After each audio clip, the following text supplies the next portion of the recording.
channel and thank you so much for watching. Oh my goodness guys, I have not posted in a month.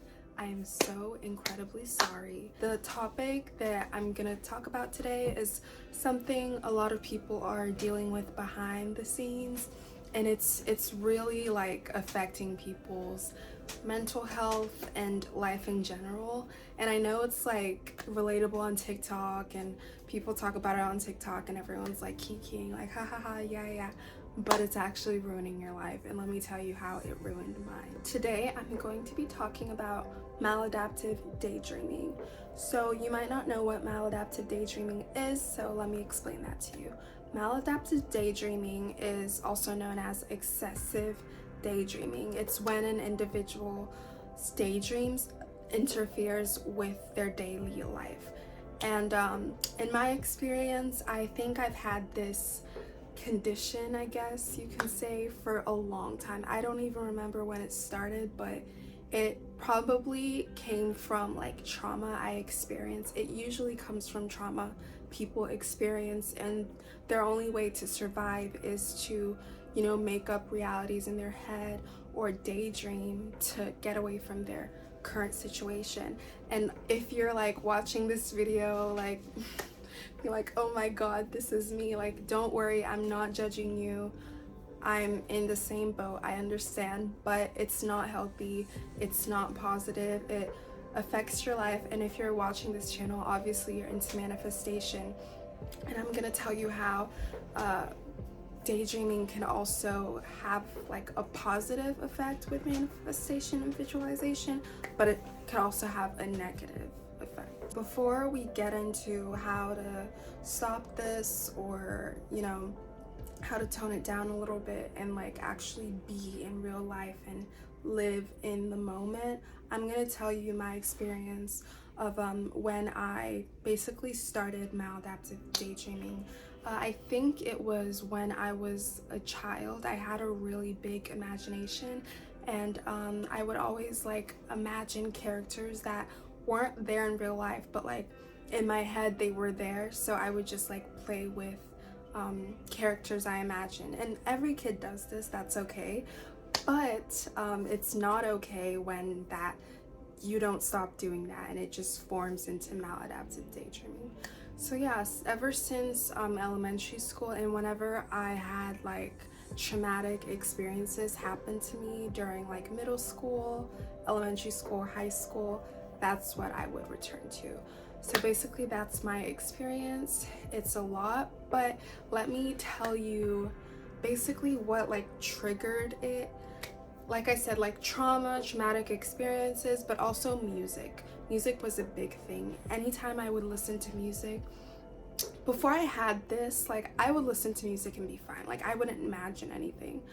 But now I would imagine like scenarios and things like that while listening to music, and it just disrupts my mind, and then I even forget what I'm doing while listening to it. And then it also increases my procrastination because I'm too busy in my head that I'm not focusing on like what is going on in real. So now that you know like my experience, some symptoms of maladaptive daydreaming is intense and vivid daydreams that come up as like stories, basically. Like you're imagining a story with characters you made up. You're one of the characters. It seems like it's real, but it's not. What else? Traumatic events. If you have this, again, I'm so sorry, and I hope that we can get through this together and you can find positive things in life that keeps you in the moment and in the now, because that's very important. I hope we can get through this, and I hope this video helps you you know, pick up some tips to stop this, because I believe it's possible to stop maladaptive daydreaming. It's something that you should not do for the rest of your life, and it really would affect you in your life, because people would start thinking you're not there and you're somewhere else, and that could lead to a whole a lot of relationship problems. Let me give you tips on how I sort of stopped doing this and how you can too. Once I realized this was a problem in like 2020 because COVID happened. God, I would listen to music like all the time, from like going to school, coming back to school, and I had to listen to music. Like, it was a must for me. Then COVID happened, and you know, we're at home 24/7, so you're not really going outside. And then a video actually popped up on my YouTube feed, and it was like, oh, maladaptive daydreaming, how to stop. And I sort of knew that was what I had because I would daydream a lot, but I'm like, what's maladaptive daydreaming? And the girl in the video explained exactly what I was doing with my mind, and I was like, wow. So yeah, this is bad. Let me get to the tips. Okay, so the first tip I have for you is to stop listening to music, or listen to music sometimes, because I think music is a really big trigger for a lot of people. You know, you would put on like a sad song and imagine you're like, I don't know, some type of Lana Del Rey character by the beach with her sugar daddy husband, you know, stuff like that. So music really triggers lots of things. Listen to too much music, or make sure the music you're listening to doesn't trigger, you know, daydreaming. Number 2 is exercise. I feel like if you're exercising and you're focusing on actually, you know, putting in the work, being fit with your body, you can definitely decrease the daydreaming effects. Another tip is journaling. Journaling is actually really, really nice. It helps you really like make cohesive thoughts on paper, and it makes you realize like how you actually feel, what you feel about things. Yeah, journaling is just really nice to get to know yourself. Another tip is shadow work. Shadow work is just knowing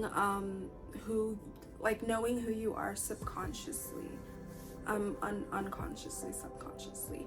It's like really getting to know like who you are. What are your triggers? What are your traumas? What do you hate about yourself? What do you like about yourself? That's shadow work. So I think if you do shadow work as well, you will get to the problem, the issue, like how the issue started. How did I start maladaptive daydreaming? What made this start? And why do I keep doing this? So you have this gift, right, of daydreaming, and they're very like vivid daydreams that you feel like you're there, you feel like you're real. You can use this to visualize your goals, visualize what you want in life, visualize your passion. You can use this to script your dream life. You can use this to meditate on your goals and ambitions. So it's really what you decide to do with it. So that was the video, guys. I hope you guys learned. I hope you guys will take these tips and apply it to your life. Thank you so much for watching again. Make sure you like, subscribe, because that really helps me out. And make sure you take care of yourself this summer. Take care of yourself this year. Be content, be grateful, even if it's not a lot. You have more than somebody out there, okay? So have a blessed day. I love you, dolls, and thank you again so much for watching. Bye.